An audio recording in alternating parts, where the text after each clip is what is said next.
Oi, gente, sejam bem-vindos a mais uma aula de geografia. Hoje é a segunda aula aí sobre Rússia. E a gente vai contar um pouquinho, sobre alguns aspectos humanos da Rússia. Então vamos lá. Primeiro deles, o que é o território da Rússia? Além de tudo isso que está aqui em amarelo, tá?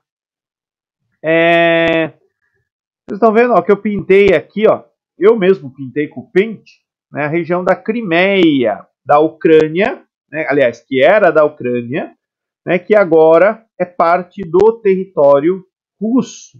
Tá? E aqui é o Oblast de Novogrado. Eu nunca lembro aqui o nome da cidade, mas eu sei que é a cidade do Kant, na época da Prússia. Mas de qualquer forma, depois da Segunda Guerra Mundial, isso se tornou uma região também da Rússia, uma espécie de Alasca russo. Percebam que a Rússia tem território aí, acesso a 3 oceanos diferentes, tá? Oceano Ártico, Oceano Pacífico, e aqui pelo Mar Báltico e pelo Mar Negro, ela consegue ter acesso ao Oceano Atlântico, tá? É um país de grande extensão territorial, e uma das economias aí mais importantes do nosso mundo hoje. Vamos lá. Bem, Rússia, maior país em território, e a gente já viu na aula anterior que ser, ou ter um território muito grande, significa que extrativismo é muito importante para a economia.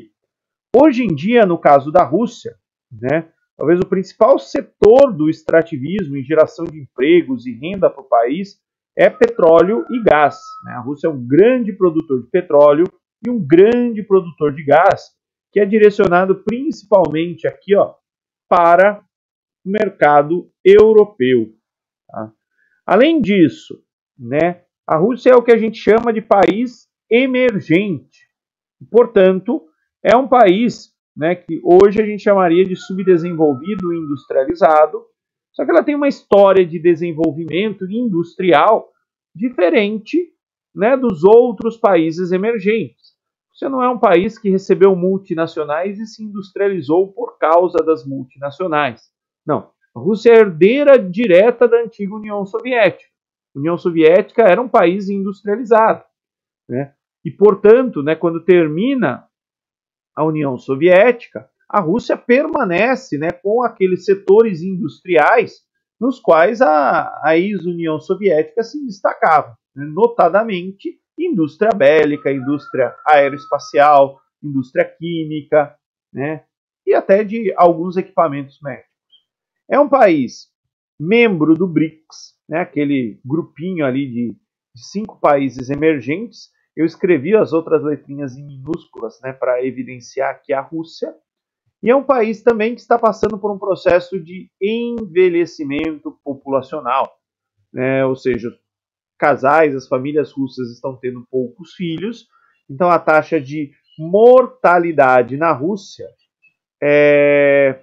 ela tem sido maior do que a taxa de natalidade. Bem, aqui eu peguei um mapa de densidade demográfica na Rússia. Então, percebam que de acordo com as cores, aqui, quanto mais vermelho, mais gente vivendo. Então, tem mais gente vivendo aqui na Rússia europeia. E dentro da Rússia europeia, principalmente nessa região aqui do Cáucaso, que é a região rica em petróleo, tá, e gás. A região da Crimeia também é bastante populosa, tem uma densidade populacional bem elevada. E aqui a Rússia Asiática tem menos gente vivendo, principalmente nas regiões mais frias. A Rússia Asiática vai ter mais pessoas vivendo aqui no sul, onde o clima é um pouquinho mais ameno. Lembrando que toda essa região aqui é a Sibéria. Tá? Aqui eu peguei a pirâmide etária da Rússia. Aqui é uma evolução da pirâmide etária e eu peguei para vocês verem os impactos das guerras. Aqui a pirâmide de 1950 já tem um impacto direto aqui da guerra, da Segunda Guerra Mundial, na população aí de 5 a 10 anos. Tá? E depois, se a gente voltar um pouquinho mais, ó, os impactos aqui da Primeira Guerra Mundial nas pessoas um pouquinho mais velhas. E notem também uma diferença entre homens e mulheres, né?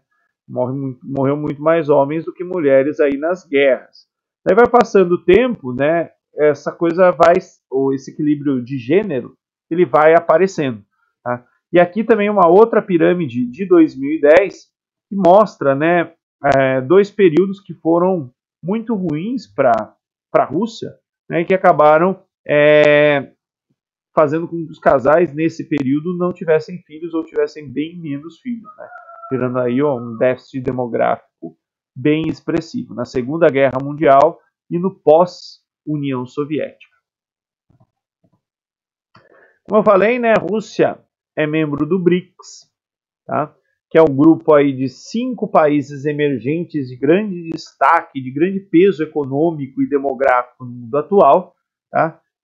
Aqui está a Rússia, né? Ela é o R dos BRICS, que engloba além da Rússia, Brasil, Índia, China e África do Sul. É um grupo de discussão e de definição de políticas aí em comum para os países emergentes. Tá?